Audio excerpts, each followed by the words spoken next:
Hello again everybody, and welcome back to Celeste. As promised, we will go through the old site today. And it actually is my favorite chapter pretty much. Well, its gimmick is my favorite of all gimmicks. But hey, we'll see about that. For now, let's just head right into the level.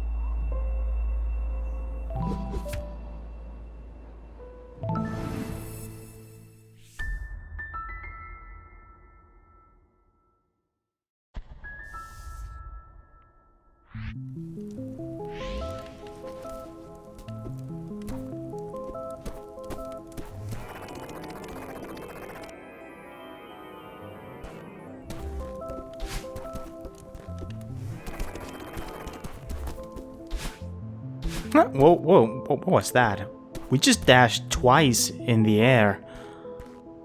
Well, let's examine. Yeah, right, if we transition through a screen, we can actually dash another time. Because a screen transition actually resets our dash, and you can theoretically climb infinitely with that. Now let's examine climbing in a bit more detail because it's a perfect screen for it. See, just, pressing the climb button and climbing up. We can only climb so far before our stamina runs out and we just drop. Now we can also just press the jump button rapidly, which allows us to climb faster, but not as far. It's mostly useful for climbing short distances really quickly. Now what happens if we let go of the climb button and jump? Well, we can do this infinitely, it doesn't consume stamina, but we cannot ascend that way. Not with only one wall at least. Well, there is one way though to actually climb infinitely without using stamina.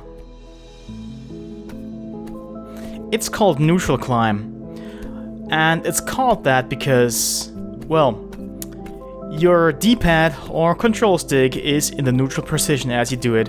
What you have to do essentially is let go of your stick or D-pad as you press the jump button and then press towards the wall to arc back into it. Normally you get through the screen by combining dashes and normal climbing though. But yeah, neutral climb is one of these mechanics the game doesn't actually teach you. It was definitely left in on purpose though. And hey, looky there. This is our crystal heart already. And all we had to do was think a little bit outside the box.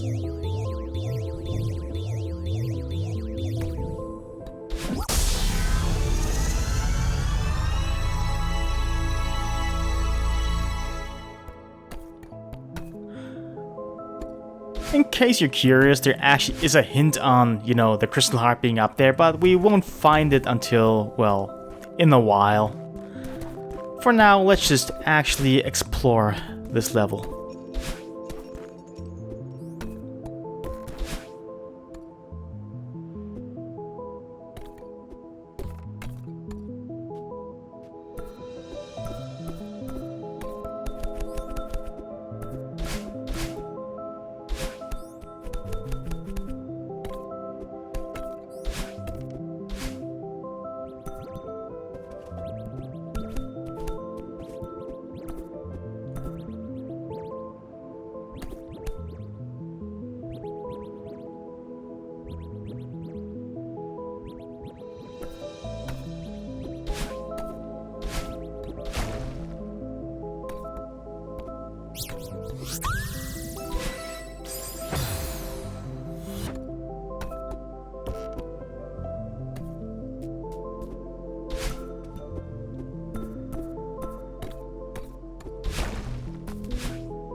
Alright, now the level is properly started. You can use these dream blocks right here to, you know, dash through them. It's really fun, feels really good, and it's great. It's my favorite level gimmick. And yep, here we can actually see that there's a strawberry down there. If we haven't picked it up already, that is. But yeah, something nice to know about these blocks is that, you know, it resets your dash if you leave it again. Also, if you press jump as you're about to leave them, you actually get to keep a lot of your momentum. This is one of those little tricks that the game won't teach you for a very, very, very long time. Okay, so we need to collect all 3 of these, let's just call them strawberry seeds, without touching the ground.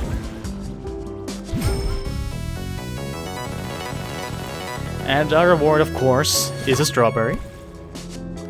But now that these blocks are all active, the level really opens up. We can go through all of this space that we've explored previously and just, you know, explore it again, find new stuff. And these B-sides here, they're usually one of the more well-hidden secrets in a level. But here they're in a spot that you'll no doubt have made a mental note of.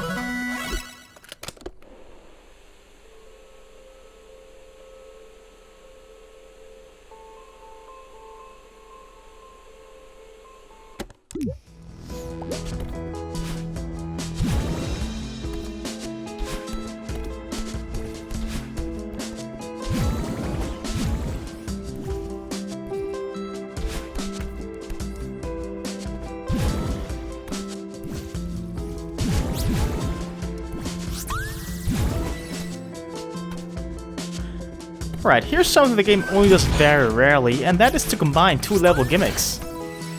We have Chapter 1's traffic light blocks, as well as these dream blocks of Chapter 2.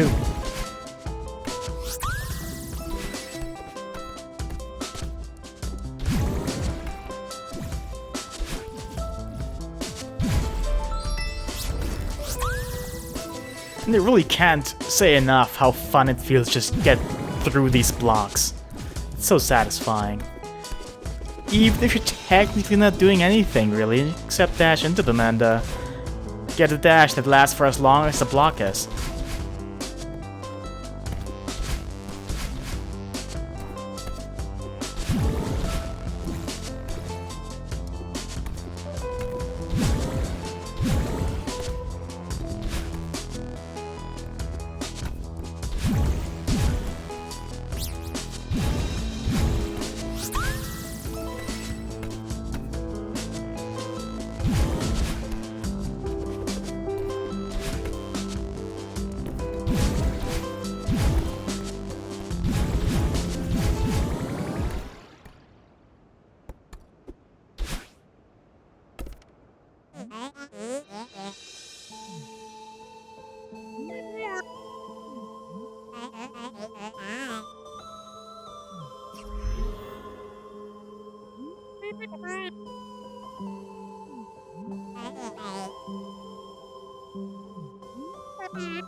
Alright, if you surf into a wall, you die. That should be obvious though. But yeah, now that we've just gotten kind of comfortable with these star blocks, we need to do so on the pursuit. And our shadow clone here actually follows our exact movement, so with some smarter movement I could have gotten out of that room again alive, but it doesn't matter because I already got the strawberry. Here we are introduced to switches. Just gotta touch them and something will happen. Sometimes there's multiple.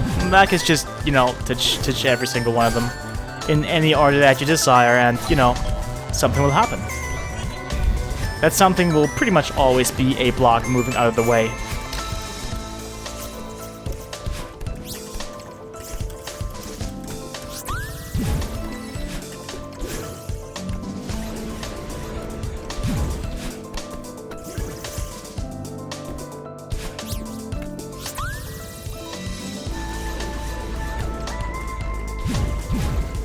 If you don't want to get the strawberry, you can cling on to the block up above and it'll drop below, making it much easier to actually progress. And here we have a bit of a shortcut, just make a note of that for later. Because we're pretty much gonna ignore it now, just progressing normally. And then make it look rather simple here, but if you're trying to figure out things on your first playthrough, this will be a very, very intense section. But hey, at least the music owns. In this section in particular, I mean, and of course also in the rest of this chapter and the game as a whole, which is why I'm staying quiet so much.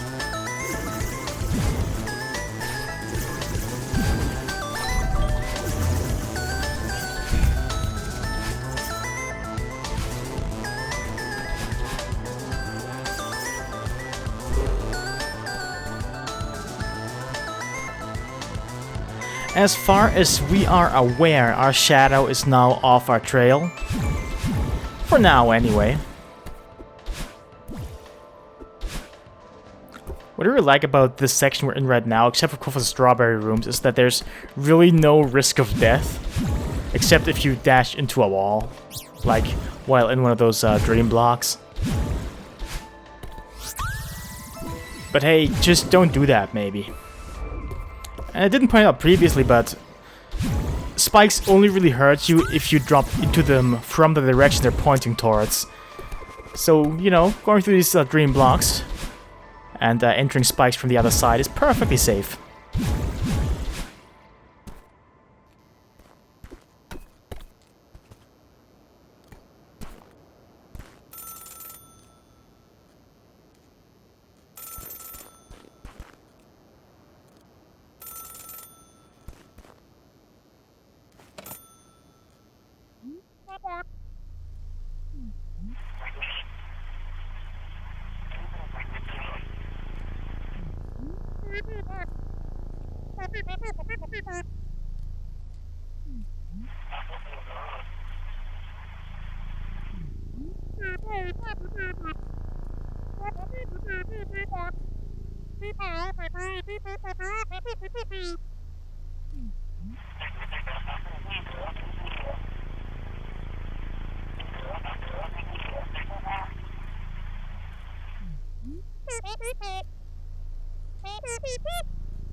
This enclosed space here is where the crystal heart would be, if we hadn't collected it already. Of course, we can only really collect it while in the dream, as this nice little poem here will tell us, encouraging us to find a way up here in the dream version of this area.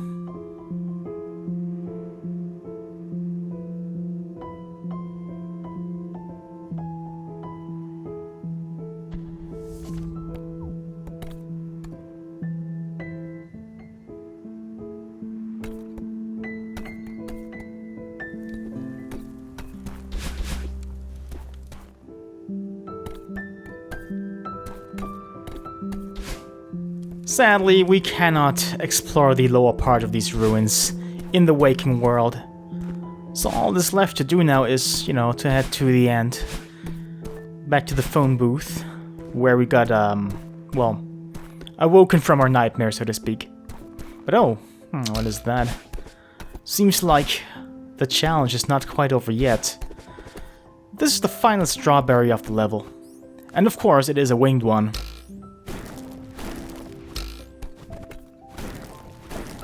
Sometimes the game makes you dash when you want to get one of those. Thing is, they go up slightly before actually hovering off the screen, so you need to keep that in mind. Dash a little bit above them.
Okay, that was fun. And we even collected everything. Now, last time I said I wouldn't do any more speedruns. But, you know, I changed my mind. I got convinced by people to just kind of do it. They might sometimes be more sloppy than the one of the first chapter. Because, you know, again, that's the easiest one to learn. But still, it should offer a fun perspective on the levels. Because I will be playing through a lot of them using much different tricks to actually, you know, reach our goal. So let's head right in. I will actually explain these dash jumps that we're doing in detail at the start of the next chapter. For the time being, just know whatever I'm doing makes total sense. It's just, you know, even if I messed up a trick here, I was still able to skip half the room. And for the sake of timing a speedrun, cutscenes actually do count as in-game time. Which is actually something that was patched in due to there being some exploit due to the timer stopping for deaths, screen transitions, and cutscenes. That was also when pretty much all of the speedrun times got deleted. Well, they got deleted from the game, of course. There's still pre-patched times available on speedrun.com and probably some other speedrun outlets too.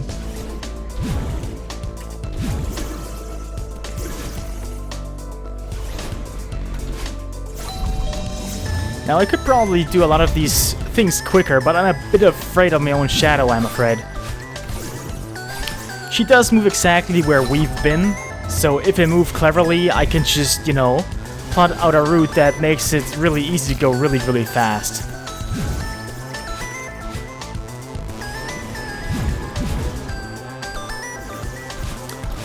My instinct kicked in here and I actually pressed jump as it was leaving the dream block, which caused me to, you know, jump a bit too far. I could have just not done that and dashed instead, and I would have probably just been able to do a bit more, you know, fluidly.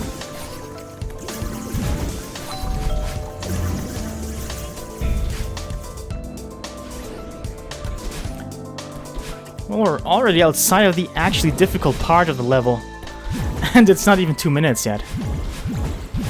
Now I say the actual hard part, but going through here really fast and efficient is actually a whole different story.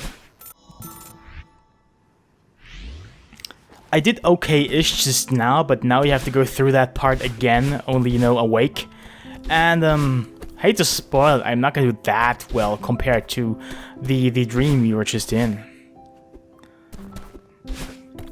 There's lots of room for improvement here. I could probably shave off a couple seconds of the time I'm gonna get. Which actually will be another personal best for me, funnily enough. 2:35. Not bad, really, but obviously very far from world record. Again, I'm not a top-level speedrunner or anything. I just kind of like the game and like to try and go through it fast. But hey, that is it for now. Next time, we will actually go through Chapter 3, my, well, least favorite chapter of the game. Still great, though. Anyway, see ya.